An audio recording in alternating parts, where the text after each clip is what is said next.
Good evening, everyone, and welcome. Today we have a budget workshop and special call board meeting of the San Felipe Del Rio Consolidated Independent Board of Trustees. Today being Monday, April 24th, 2023. Madam Secretary, would you do us the honor of calling roll? Yes, sir. Glad to see you. Thank you. Ms. Becky Chavez Luna, Present. Mr. Overfeld, Present. Ms. Gonzalez, Here. Mr. Mesa, Here. Mr. Galindo, Present. Ms. Haynes, Here. and myself. Sir, we have a quorum. Thank you very much. Let the record show that we do have a quorum of board members and that this meeting has been duly called in accordance with the Texas Open Meetings Act, Texas Government Code, Chapter 551. This time we will have opening ceremonies, first with a moment of silence for personal reflection, followed by the Pledge of Allegiance. Would you please stand?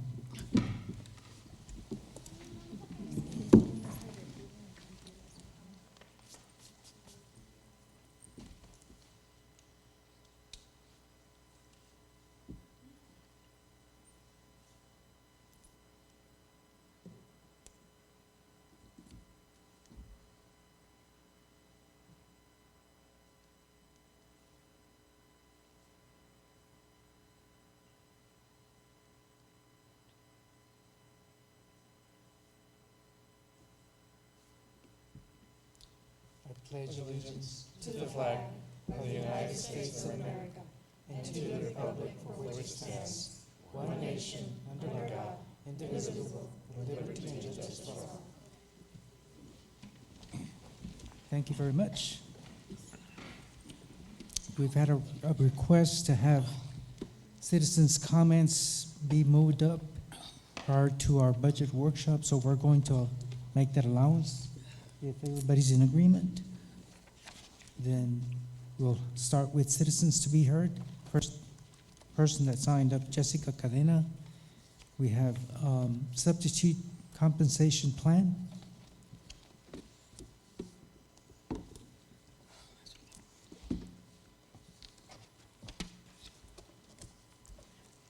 Buenas tardes. Buenas tardes, querido miembro. Mi nombre es Jessica Cadena, soy substitute teacher, soy líder de la organización fronteriza. Llevo 12 años siendo substitute teacher. Soy abogado en México. Empecé haciendo substitute en la escuela Irene Carwell, ya que se me facilitaba el horario para la crianza de mis hijos y lo podía compartir mi trabajo en México. Hice 2 long term en la escuela Carwell hace 4 años y otro en grado 8. Se me ofreció la clase de español como idioma, por lo cual acepté, ya que es mi primer idioma. Pero me encontré con una irregularidad. Para las substitute que hacemos long term, para que esto pueda contar, nos pagan después del 6º día como long term. Pero a mí se me cortaba cada 5 días para no poderme pagar como long term regular. Y así terminé mis 3 meses de long term, terminé el tiempo que ellos me asignaron, pero cada 5º día me cortaban y volví a empezar otra vez cada 5º día para que, me imagino, para no poderme pagar como long term. La mayoría de las substitute aquí presentes, de la mayoría que ejercemos como substitute, somos personas preparadas, capacitadas para estar al frente de una clase. Por lo que yo creo conveniente que ya es hora que se nos voltee a ver, ya es hora que se nos mire, porque a lo largo de los 12 años que yo he estado al frente de una clase, pues nunca he recibido algún incentivo o algún aumento. Entonces, creo que ya es tiempo que se nos voltee a ver un poco para acá. Gracias. Gracias. Thank you. I'm just going to summarize it just briefly because I'm not going to summarize every word by word. But she has two students that are in our district, an 8th grader, I believe, and someone in Cardwell as well. She's a substitute teacher. She says that she would like to receive long-term substitute pay. She works 5 days and then she's pulled out, so it won't meet the criteria of 6 days or more. And she's been a substitute for some time with the district, and she's wanting to see if we can increase the pay and also be able to allow for long-term a brief summary. Thank you very much. Next person we have signed up is Maria Torres Cotay. Buenas tardes a todos. Mi nombre es María del Carmen Torres Gotay. Como mis compañeras, pues también soy sustituta de maestra. Llevo 13 años aquí ejerciendo en este distrito escolar, mismos que no he tenido ningún tipo de aumento. Empecé con la escala salarial que está actualmente vigente. 13 años más tarde tenemos la misma escala salarial. Yo sí he ejercido también como maestra long term. Estuve el año pasado hice 7 meses de long term para una clase de IPC, en la cual planifiqué, evalué y gradué estudiantes. Trabajé con estudiantes con problemas de conducta y con problemas específicos de aprendizaje, por una paga un poquito más alta de lo que es el sustituto regular. En el pasado presupuesto que ustedes manejaron, se incluyó un aumento, aparte de casi a todo el personal excepto las SOP, se le incluyó un aumento a las long term, bastante, diría yo, muy bueno. Cuando yo trabajé el año pasado, no recibí ese aumento porque todavía no estaba en el presupuesto.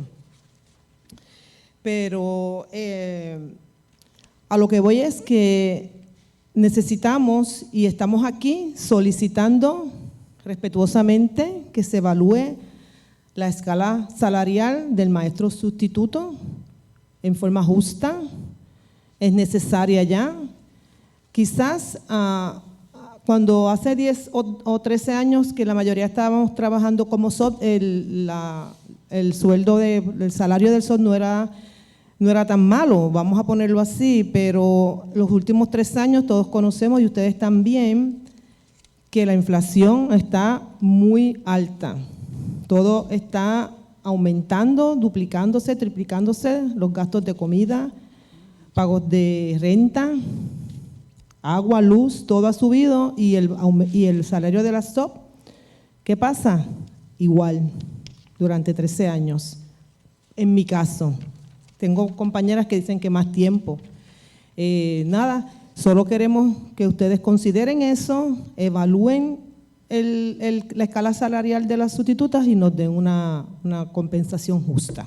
El sustituto es importante en las escuelas. Pueden ir a las escuelas, pueden preguntar a los maestros, pueden hablar con los estudiantes y van a ver que estamos haciendo una labor de excelencia. Gracias. Gracias. Thank you again. Topic is, again, substitute pay.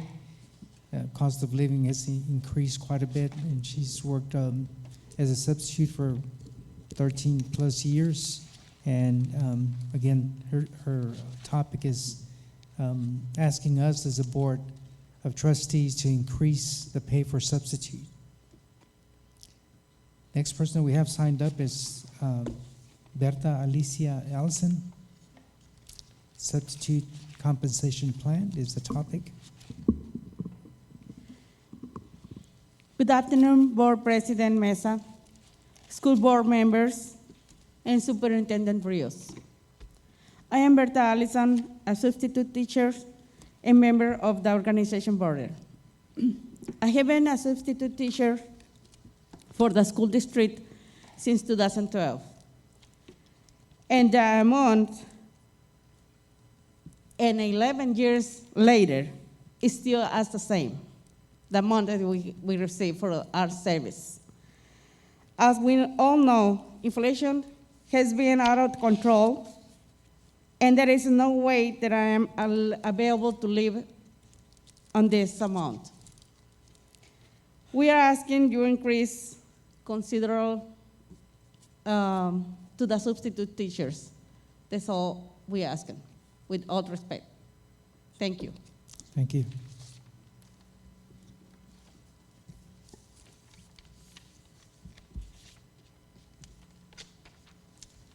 At this time, we will conclude, again, citizens' comments and go on to our regular agenda.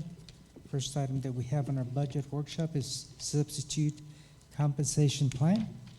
And Dr. Rios will take that. Yes, Mr. Mesa. I'm going to ask Amy just to shuffle the slides, and it's a short presentation, so I'll make it from here, if that's okay, Mr. Mesa? Sure.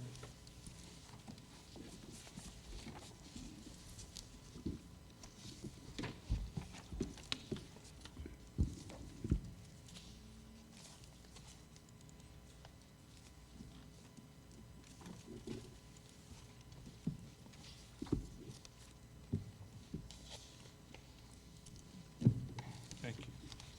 Mr. Mesa, members of the board, last year when you voted on the compensation plan for the 22-23 school year, we noted that this coming year we would study the substitute rates in our region and try to provide a comparable increase.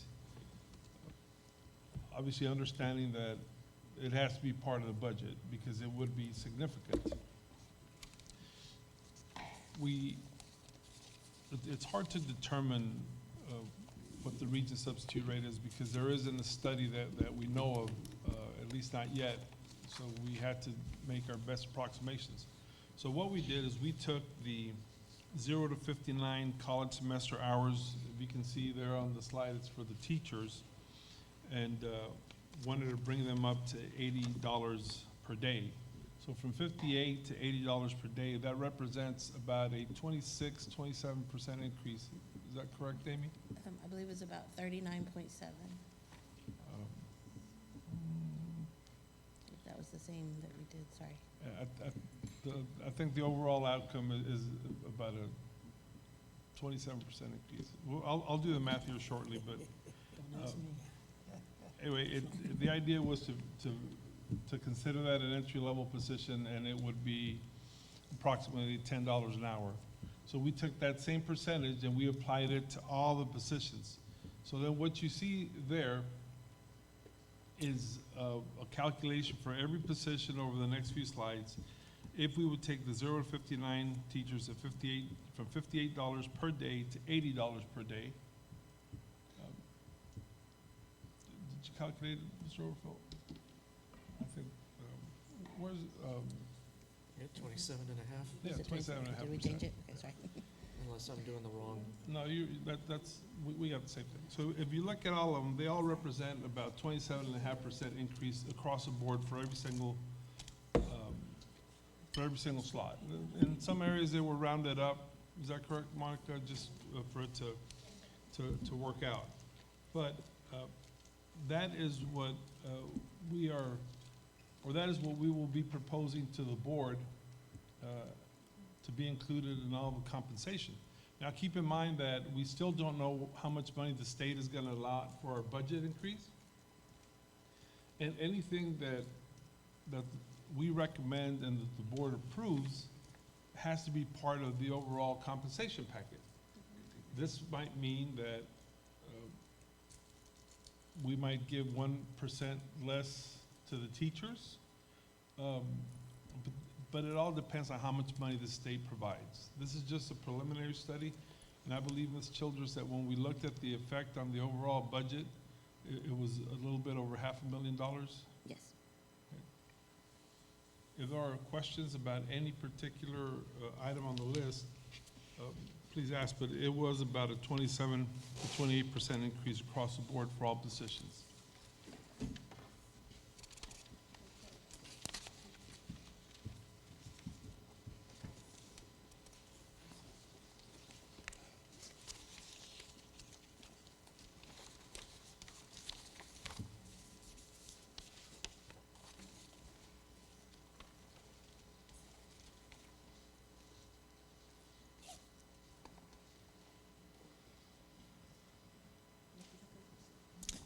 I'll I'll ask the board if they have any questions.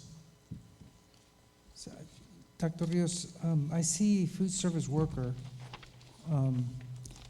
If cafeteria manager misses for whatever reason, is there a certain category?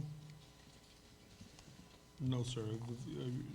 I'm sorry, if I understand correctly, you're asking if a food service Manager. manager is absent on a Monday and the assistant manager or somebody else steps up to do some of those duties, is there a differentiated compensation? The answer would be no, sir, not for that one day. Okay. If it's long-term, the assistant will just move up? If it's, we would have to take that on a case-by-case basis, working with Okay, the management company. okay, Because in all likelihood, my expectation is that the management company would provide Some assistance. oversight over that cafeteria in the absence of a manager. okay. Does anyone else have a question? Do we have all categories?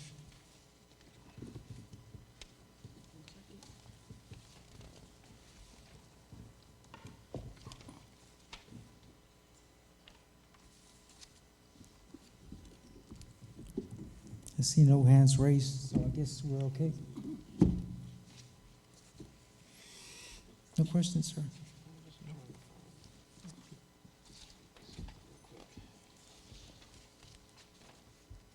Just for anybody watching at home or listening, this is just our initial recommendation. We have to wait and see what monies are provided by the state for our budget and what reductions. So the final decision will be made. For example, right now, when Ms. Barton speaks about the proposed increases, there's just studies, and we will not know what we will recommend or what the board will take action on until we know what the state is able to provide in terms of aid. I just want to commend administration again in regard to working with the substitute compensation plan. I know in the past budget workshops, we brought that topic up. And so we, again, praise administration for working out something to improve the pay plan. So thank you again, Dr. Rios and everybody else that worked with this, with the compensation pay plan. Mr. Mesa, Yes, I'm sorry. Mr. Orfeld. Because I pulled up SAISD's stuff here just to look at, and I know it's a much bigger district. They go in and they actually have kind of a differentiated pay scale where if you go in and you work Tuesday, Wednesday, Thursday, it's X amount, and if you substitute Monday through Friday, or Monday and Friday, it's slightly higher because you tend to have more call-outs on Monday and Fridays. And there is that, and I know we've seen that where because of athletics and just absences, UIL, stuff like that.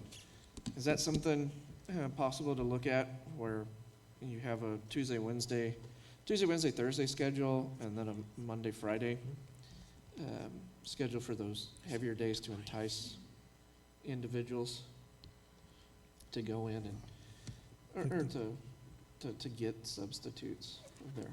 Because when I Dr. look Rios? at yeah. So, Mr. Overfield, to your point, that's one of the reasons that it's so difficult to compare substitute rates, because Yeah. they're different for different scenarios. The scenario you presented is not one that we have considered, but we will do a study just based on the substitutes that we've had this year's on a Friday and Mondays, because those are the days where we have more teachers miss, and see how we can make it or incentivize it more to bring in subs on those days. So we'll make a note and we'll study it a little bit. Okay, thank you. Thank you, Mr. Orfeld, and thank you, Dr. Rios.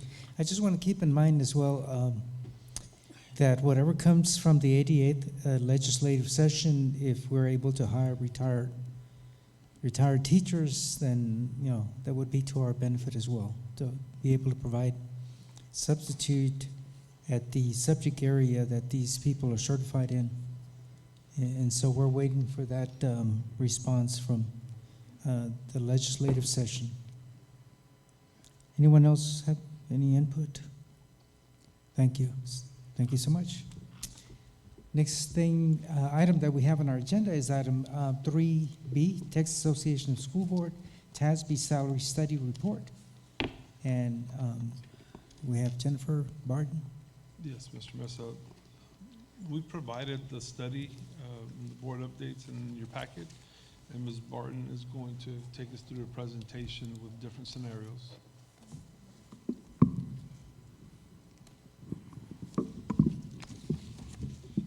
Okay, can you all hear me? I'm really tall, so, okay. Good evening, Dr. Rios and Board of Trustees. I am very excited to be here this evening to talk with you about proposed recommendations for the compensation plan for this next school year.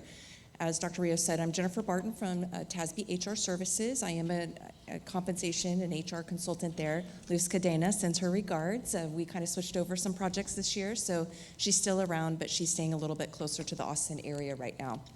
So tonight we are going to go over just a brief overview of what a compensation pay maintenance looks like, since the district has been doing that for long term. We always want to touch on that. Then we're going to talk about individual analysis findings that we had from the study this year.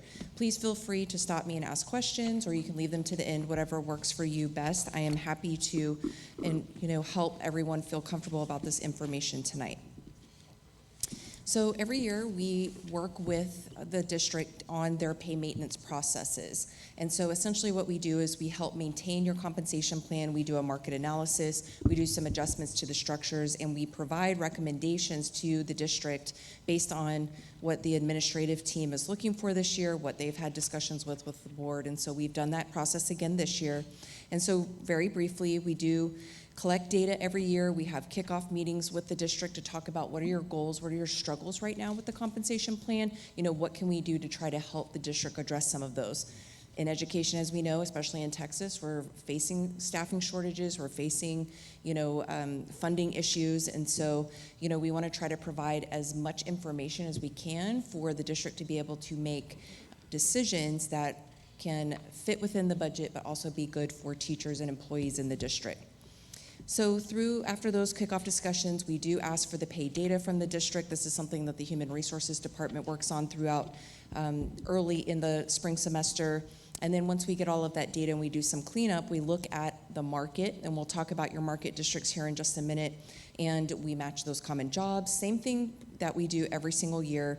And then I go in and I look at the pay structures to ensure that they are strong. We rebuild your teacher hiring schedule, and we adjust any employee pay as needed. All of this is proposed, but this is the process that we do every year together as a team. So just remember, there are 4 objectives with pay systems in schools. So we are looking to recruit employees. We want to bring in that great talent. We want to make sure that we have those competitive entry rates, and we'll talk about starting rates here in a little bit, but that is something that the district's been working on, especially with hourly employees. And we also want to make sure that we have competitive pay for those experienced new hires that maybe we are pulling from other districts or other areas. We also look to retain our current employees. It's really important that while we want to recruit great people to our district, we want to keep that great talent that we have in the district already, that we've hired, that we've trained and invested in. And so we use our pay system to help reward our employees and by advancing their pay to market, trying to get them to that midpoint market value each year as much as we can, within the budget, of course, and then also offering market competitive pay increases. Your school district has done a really nice job of trying to keep up with the teacher pay and the market and doing all those things over the years, so we're able to maintain that strong competitive pay for all employees in the district. While we don't have work to do, we always have to do a little bit of work. It's better to maintain than having to come from behind. We also want to make sure with our pay system that we are paying for the job value for jobs, so we're not really overpaying or underpaying any large portion. While there are some jobs that might be overpaid or underpaid for different reasons, we don't want that to be the common rule. And then we also want to make sure that we are controlling costs. We do have a limited budget in schools, and so ensuring that the compensation plan aligns with the salary and budget plan and what the district feels that they can responsibly give as increases within the budget. So remember, with our pay strategy, If you look at this rectangle and you consider that a pay grade, we would say that the market value or the midpoint is where that bullseye is, that 100%. So that's kind of where we're looking. But sometimes we have jobs, we have individuals in a district that might be paid more or less depending on lots of different things.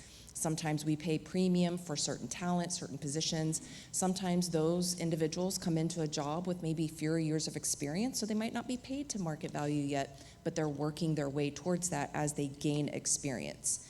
And so we just want to make sure that the midpoint or that market rate is intentionally set every year. And so that's what we do when we look at your structures and we do some alignment. We look at the district goals as well as the market to ensure that we have strong pay structures. We also want to make sure that we have, our employees spread out in that pay range as much as possible. We'd like to see a nice spread of experience across the midpoint. And we also want to make sure that we are adjusting that target rate regularly. The district does that by the pay maintenance process. Questions on compensation before we move into district information? Okay.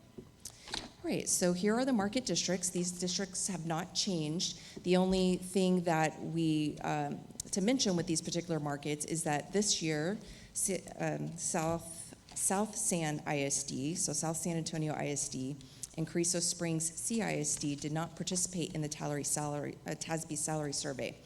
But with those two individual districts, we were able to pull their teacher schedules, so we do have market for teacher schedules. All other districts in your market did participate in the salary survey, so we have a robust number of markets to be able, or districts to be able to compare to in the market. And these are the typical markets that we compare to, as well as the San Antonio metro area when we're looking at non-school market.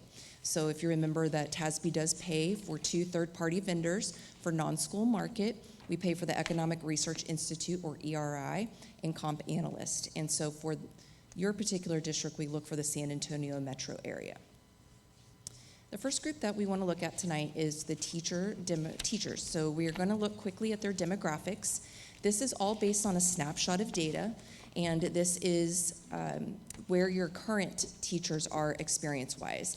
And really, these are informational slides just to show that where the distribution of experience is for your teachers, where you have a larger distribution or not, how many new teachers you're recruiting to the district. So you can see that you do have a lot of variance within where your teachers lie, but this helps with planning with the district to know, okay, do we need to invest more in new teachers? Are we going to have a lot of retirements? What do we need to do to help maintain our system? So at the time of this study, we had about 577 teachers, and this is where the experience is distributed for that particular group. And then looking at those with newly hired to the district, so this would be your teachers that come in to the district. At the time of this study, there were 46 teachers hired this year with 0 years of local experience. And 65% or 30 teachers of those 46 actually have 0 years in the profession. So you do recruit in a lot of younger teachers. We would call them younger teachers, or teachers that have 0 years of professional experience. However, you do have a handful of teachers that have anywhere from 1 to 5 years or 6 to 10 years that were also recruited this year. So you did recruit a handful of veteran teachers. When we look at San Felipe del Rio to the market, when we look at the orange line is the district and then the blue line is the market median, we can see at the different surveyed years for teacher salaries or teacher pay where the district compares. And so the district is at or near the market at all surveyed years, but we do see that you are below market median a little bit further from market as we get into the 10 and 15 years. And so looking at values, that chart into values, you can see you're anywhere from 3% below market to right at the market median. And so you're strongest at your starting pay, and then you're furthest from market at about 10 years. 10 and 15, there's only a very small difference there. So when we're thinking about that, that's just something to consider when we're thinking about your teacher schedules. So the other thing that we do look at in pay maintenance every year is we look at any stipends that are for your critical need areas or your hard to fill. So we don't look at every single stipend in the district, but we do look at certain assignments that we collect data for. And it's typically those assignments that require a certification that is difficult to obtain, such as math or science, or it could be those challenging assignments such as special education, bilingual, ESL. And so we look at those stipends at what the district offers compared to the market, and then are you above or below? And so you can see these are the ones that were reported in the survey and reported by your district in your data. And so you do offer most of the common stipends that we would see. You do offer stipends for special education, for bilingual, for ESL, and you can see that your peer districts, most of them also offer those, so you are in alignment there. And then you can also see that the majority of your stipends there, that you are above the market median. Where you're lagging is just for the special education self-contained, which is that most challenging assignment for those teachers. Questions on teachers? Okay, I'm just gonna keep rolling. All right, so our other groups, we're gonna look at all of our non-teachers, and they're all on this slide just for ease of readability. So the first 3 rows that we have, that's gonna be your exempt positions. So that's gonna be your administrators and professionals, and then the 3 below that are gonna be hourly. So what we're looking at is we're looking at employee pay to market, the pay grade midpoint, so that's your structure that we talked about, aligned with the market midpoint. And then for your hourly, we look at the pay grade minimum, so that's the starting rate. And then the number of benchmarks are just the number of positions that we looked at that are common in Texas schools. So overall, you can see that when we're looking at employee pay to market, that you are near or at or above market median for all of your groups. And when we're looking at our pay grades, we're looking that they're strong also, or within that 10%. Your starting rates for clerical paraprofessionals are about 1% below market, and then for instructional support and auxiliary, you're about 4% above market. Remember, this is on average, so this is the average of the group. And so you can see too for pay that your instructional support, which would be your aides and your other individuals that support campuses on the paraprofessional side, are the strongest group among these 6. And then your lowest is that professional. And so, jobs in your professional group are really varied. You have everything from special education related services to some business and HR positions, as well as just some other technology positions. So it's a very varied group, okay? So going into our recommendations, and this is very similar to what we recommend every year, we would recommend that the district consider to implement the pay structure adjustments that we've presented, and you have more details in the report, and administration has more details. But we want to align those structure adjustments with market. We want to make sure that we have competitive starting salaries for our professionals, administrators, and our teachers, so that job fair number, getting those teachers in. We want to make sure for the non-teachers that our midpoints are aligned with market. We want to make sure that all of our jobs are aligned within the structure so they fit a typical hierarchy within schools, as well as for your district and what you value. And then we've also been asked by administration to raise the pay floor to the minimum of the $15 per hour this year. We've also been asked to present 4 models, so we have lots of flexibility for the district. And of course, going to Dr. Rios' point, it all depends on the money, right? And the money that comes in. But there are options here, and we have provided details of those options to administration. But we have offered a 3%, 4%, 5%, and 6%, and you will see the cost models towards the end of this presentation.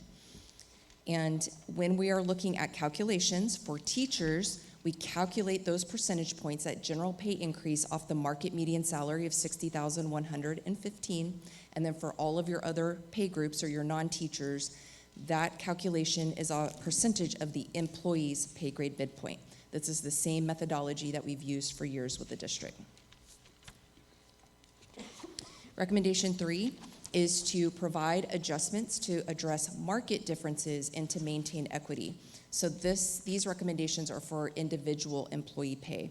So we talked about in recommendation 2 of the general pay increase. So for all employees, these adjustments would be for individual employees to help their pay become stronger and more competitive to market. So we did add some adjustments to the teacher hiring schedule to help with market competitiveness in those years that we saw where the teacher pay dipped below the median. We also adjusted your structures for non-teachers. So we gave an increase to 1% above a minimum when, after we made that adjustment, anybody was below the starting rate. We also look at the educator career pathway. So we look at those jobs such as counselors, assistant principals, principals, And we look at their salaries and compare to what they would be making in the classroom. And we ensure that they are making more, at least more, equal or more than what they would be making in the classroom to incentivize those individuals to be in leadership roles in our schools. We also applied some strategic adjustments. So after the general and pay increase is applied and some of these other adjustments, we also look at salaries of employees, and if they are below 90% of market, then we adjust another percentage point to help them move closer to market. And then for your hourly, we apply a placement scale in certain pay grades to help align them by experience and to alleviate compression, since we have done a drastic increase to the starting salary again this year. And so that is a way that we alleviate compression. And then recommendation 4 is to continue to annually review the district compensation plan and update as needed. So basically working with TASB again next year so we can help you maintain and reach your compensation and budget goals. So we have the cost models. Remember, these are estimates, that these are based on the snapshot of data whenever we collected this, so it is all estimates.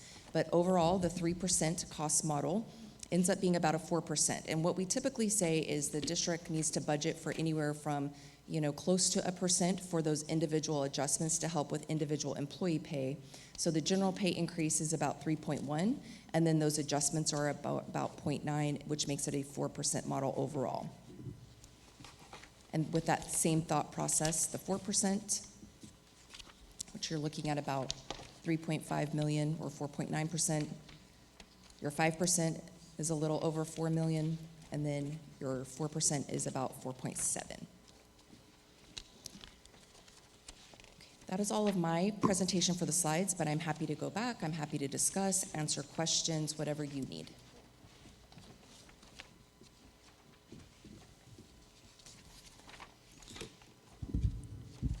Before I turn it over to the board, there were some areas I know that we struggled with in past years that we made some adjustments. And Dr. Rios, I know that what comes to mind was auto mechanic, or the mechanic position in the bus transportation.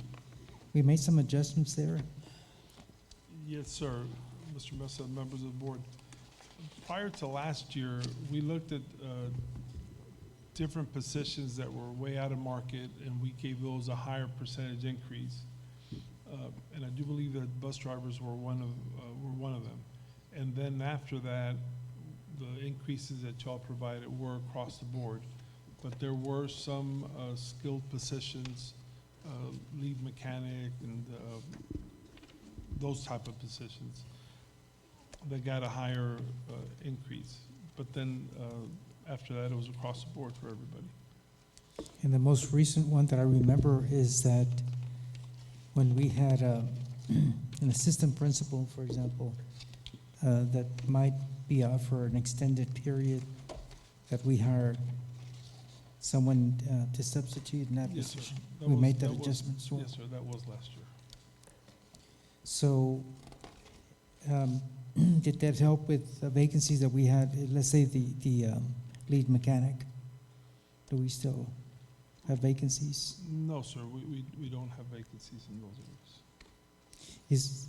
I'll turn it over to the board. You remember some areas that either were high or low?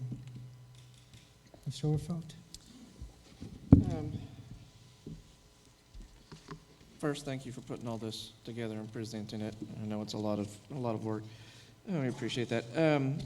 Last year during budget cycle, because I want to see how it all fits in with what we're doing. I know last year there was a group, particularly the cafeteria, our cafeteria workers, that were asking for a hourly increase, and we talked about spreading it over, or it was looked at either doing it once or spreading it over, I guess, 2 years there, and the majority of the board went with spreading it over, so it wasn't the full amount. Do these other model 1, 2, 3, 4, does that take into account the other half of that increase that they were seeking? 'Cause I can't remember what it was sir. that they were the dollar amount. So model 4 through 6, or 4 through 6, 1 through 4, would cover that even if it was 1? Yes, sir. All of the models that they present, TASB has already accounted for the 15%, the floor of $15 an hour. And the board did decide to spread the raise over 2 years. So last year, they got a significant raise. This year, the raise will not be as significant, but it will still be a significant raise that brings them over the $15 an hour for every single permanent position. Yes, correct. Okay. All right. Okay, that's what I wanted to check on just for now. I'll yield. Okay. Anyone else? I know, Mr. Galindo, the one that comes up when we talk so much about security is that we just added a new position there with the tech that will be working in the security department, Dr. Rios. Yes, sir. Will that be, we don't have any comparison to that one, do we? No, sir, but it will, that one will also be incorporated in the raise for this coming year. Okay. Does anyone think of anything else that we might have added that it's kind of difficult to compare with? Oh, that was the same question I had. If the $15 an hour, make sure it was incorporated into the rates that we were getting. The floor will be, again, based on what we've recommended, what the board finally approves, but as is planned in each one of these models, the floor will be $15 an hour. Yes, sir. Yes, so every model has that included, that we have increased the structure to $15, so, you know, no employee would receive less than $15 an hour for their regular rate. Okay. Anyone else? Sorrowful? Just, I know there's a big dollar valuation there between models 1, 2, 3, and 4, but given what everybody's gone through in the last, couple of years, I would like to see at least Model 4 being implemented there, because I think that gives more equity to everyone, especially considering what's happened in the last couple of years in trying to keep people from leaving the profession, whether it's teaching, paraprofessional, hourly, whatever it might go in and be. So that's kind of initially where I'm at for everything right now for Yes. discussion. Thank you, Mr. Revolt. I know that, we don't know the bottom figure that we'll be receiving as far as funding, but I do know that inflation, for example, cost of living somewhere in the 8%, and then you look at housing and appraisals value, and everything has gone up quite a bit. So the only thing that we're waiting on as a board, and of course administration, is the total amount of funding, because we have heard so many different things, and it's a very important topic that it seems like to be fading in the mainstream of the 88th legislative session, because originally that was one of the priorities, and then it seems to be kind of slipping off the main priorities that they're being discussed as far as the funding and how it should be, whether it's ADA or whether it's going to be enrollment, is a critical part for us to know exactly where we're going to be at.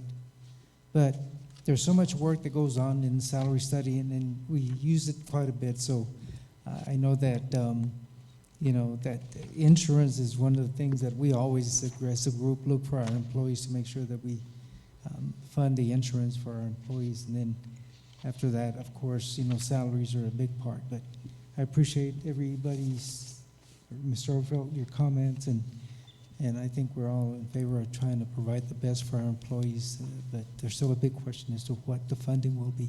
Dr. Rios? Just to advise the board that if there is a special session and the compensation is not able to be determined, we will be prepared to make a minimal recommendation to await and see what the state does. But that's if there were to go into a special session. I just need to put it out there because now that we approve our budget 1 month early, we need to be prepared to take a small step first, with the understanding that as soon as the state would approve the budget, we would come back and make all of that right. Yes, and I just want to mention to the board as well that, you know, we've gone through some very critical years where we have lost some valuable teachers, experienced teachers, because of, again, everything that was going on with COVID and so many different things that played a factor into that. So we've lost a lot of our experienced teachers, and then the fact that the surcharge with the retired, rehired teachers that we had to kind of let go because it was an added expense. And then, of course, every time that we get an enrollment count or attendance report, you know, that means a whole lot because that's funding for us. And so we don't have the power anymore to refer students who are consistently truant. And so that there's some things that are being looked at that we don't have any answers yet, but we hope to receive favorable funding and to be able to implement everything to the highest point that we can. So I thank you again for all the work that goes on with the salary study, and is a valuable tool for us to use during our budget process. Great. All right, if there are no other questions, then thank you, and we will be in touch. Have a great Thank you. evening. Yes, Mr. Orfeld, Oh, no, I just had a statement Becky? that, you know, funding coming from the state, it'll soon come to an end unless they have to meet again, the legislature, probably by more or less an idea of when we would know about the funding, maybe late May or middle May, or when will it come to a close? Dr. Rios? The legislature, I'm talking about the legislature. The Well, we have more or less. the regular session ends here in late June, right? 35 days from now. Yeah. 35 days. Just wanted an idea of, I know it's coming up, and so, You can bet that there'll be another session. Oh, come on, Mr. Mesa. I'm sorry? They'll call a Oh, special. there'll probably be another session, probably could be, be. hopefully not. But anyway, that closes our salary study. We go on to the consent agenda. We go item 11. Again, there's some minutes of some meetings there. There's, again, awarding of bids. And then, again, a couple of purchase orders. If there's any question regarding the consent agenda, or you would like to pull one of these items out, you can do so, or have any questions answered at this time. But I will ask for, again, one motion to approve all items on the consent agenda. Any questions? If not, then I will entertain a motion for approval. Motion made by Mr. Galindo, seconded by Ms. Gonzalez. Or are you just waving your glasses? No, I had my hand up, no, Okay. nobody's looking. So. I'm okay. Okay, motion made by Mr. Galindo, seconded by Ms. Gonzalez. All those in favor? Okay. We have approved the consent agenda. We go on to item technology and operations, item 14. First item we have under 14, consideration to approve the construction documents phase with Amistad Consulting Services Incorporated for North Heights Elementary School staff parking lot project. Israel Carrera. Good evening, Board President Mesa, Dr. Rios, members of the school board. We received a construction document from Amistad Consulting for the new staff parking lot at North Heights Elementary, which includes demolition plan, parking lot layout, grading plan, miscellaneous details, and construction specifications. What we're going to do is the present staff parking lot at North Heights Elementary will become where the students are dropped off, and this new parking lot will be for the staff that will be there at North Heights. I'm ready to answer any questions you may have. Board members, questions? Yes, sir. Yes, Ms. Horfeld? And you can correct me if I'm wrong, but looking at the drawings, we're going to put it down on It's gonna be down on the existing football field, right? Yes, sir. So there is a slight grade in between. Is there, there's somewhat of a slight grade, right, that Yes, exists sir. between the existing parking lot and the football field? Are they looking at just cutting in an entrance and exit to, or I get, or will the new entrance be further down on Main? I can't recall off the top of my, I don't have it with me right now. No, sir. The entrance to the new parking lot will be right at the south end of the football field. So we don't have to worry about the grade. Okay. They'll drive up and right at the south entrance is where they'll make their entrance. So Okay. that we don't have to, because there's really three levels. There's the existing parking lot, the football field, which is a little bit slower. Then there's a significant drop to the lower field that Little League uses. Nothing will touch the lower area, just the middle area. They'll come in and exit through that area. Are they gonna come in off of Main or come in off 17th and up? 17. 17. Okay, cool, thank you. Can- Anyone else? Yes, Mr. Galindo? Dr. Rios, if you can just remind me, the existing parking area, what would happen to that? But Cardwell requires parents to check in and check out their students. They Okay. can't just drop them off. Okay, So the existing parking lot area will be exclusively for parents okay, to park and drop off their kids and then okay, get them back, collect them at the end of the, okay. So this would just be, of course, additional parking for anybody else that For goes to the teachers. school. Okay. Dr. Rios, or Israel, special signage, I mean, I know we have autistic kids in Head Start. And we also have a self-contained classroom there.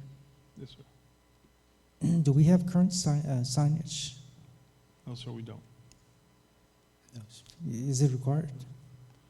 The only Uh, thing that's required is the handicap that I'm aware of. So there is nothing required. We are hoping to have the larger fence up around the area, but we'll make a note and we'll ask again if signage is required for kids in the behavior units or Yes. the autism units. Just, it is a pretty busy street there in relation to freshman high school and everything else. Yes, sir.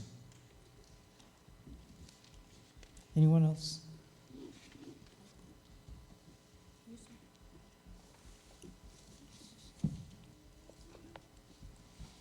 Okay, since there's no questions, would you read the recommendation, please?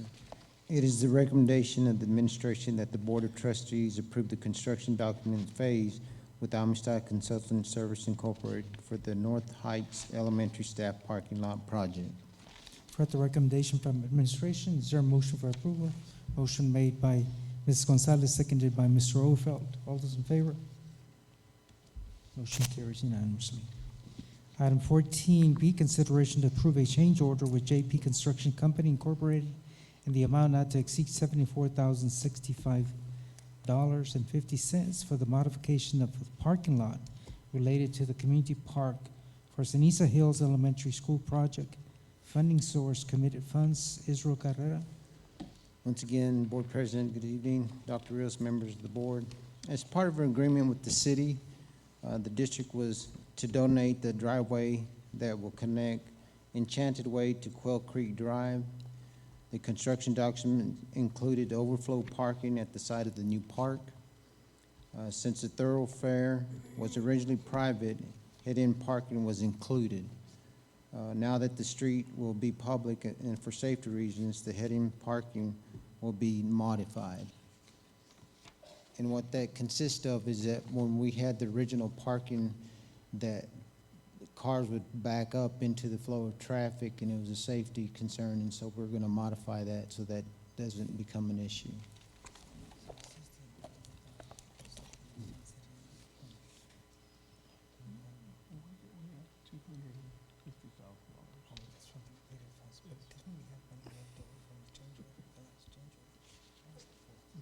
The last change order was for the particular, was for the fence.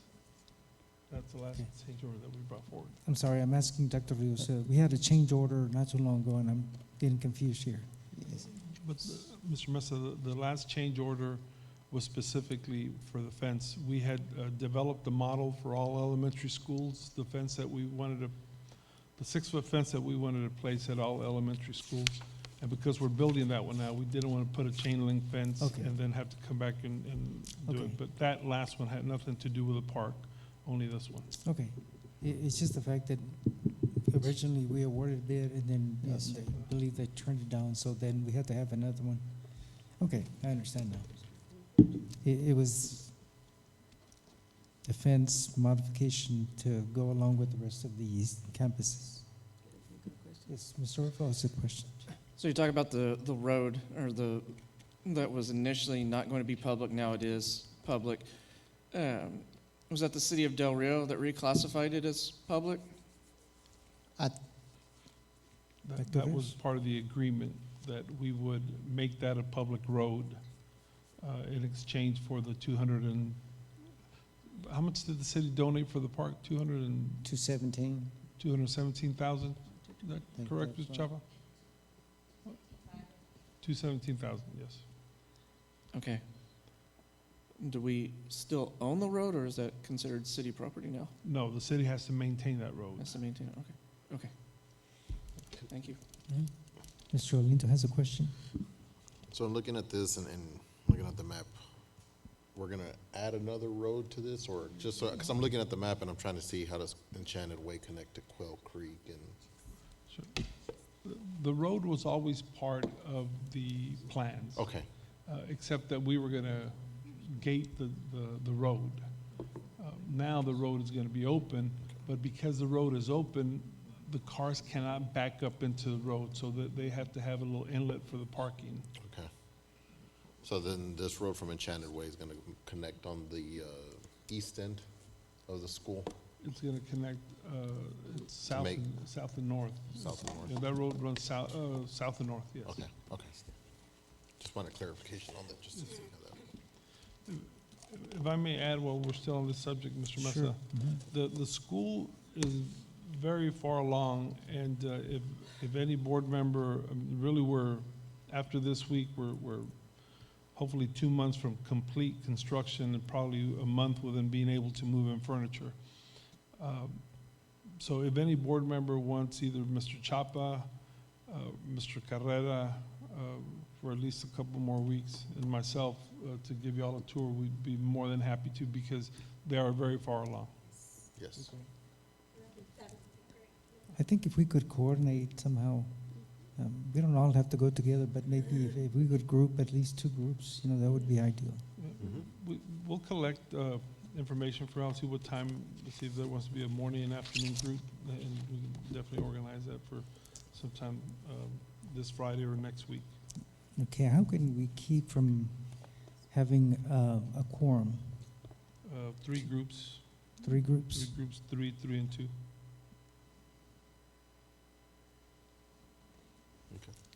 That would be Perfect. 6, 8, we have 7. This would be 3, or I'm sorry, Okay. 2 and 3. Or You're right. Two, 2, and 3. I was doing the team of 8. I was including Oh, myself. okay. I apologize. I want to be part of the group. Okay.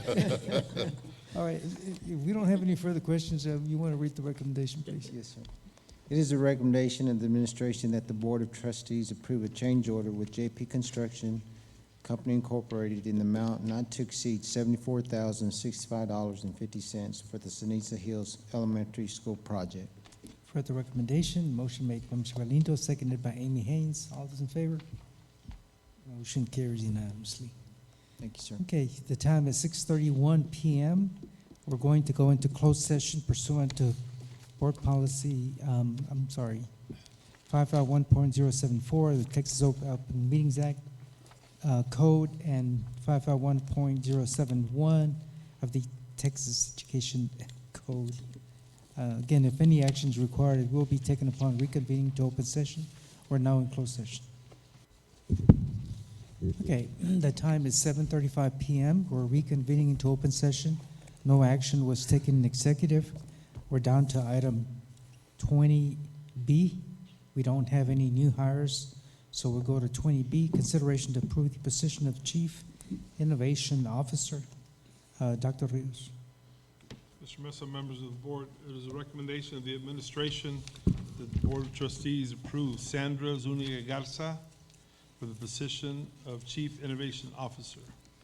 You've heard the recommendation from administration. Is there a motion for approval? Motion made by Amy Haynes, seconded by Mr. Galindo. All those in favor? Motion carries unanimously. Item 20C, consideration to approve the position of behavior specialist for the Special Education Department. Dr. Rios. Mr. Mesa, members of the board, it is a recommendation of the administration that the board approve Jose A. Patiño for the position of behavior specialist. You've heard the recommendation. I'll entertain a motion for approval. Motion made by Mrs. Gonzalez, seconded by Mr. Orfeld. All those in favor? Motion carries unanimously. Okay, there's no other items on the agenda. Is there a motion for adjournment? Motion made by Mr. Galindo, seconded by Mr. Orfeld. All those in favor? Motion carries unanimously. We are adjourned.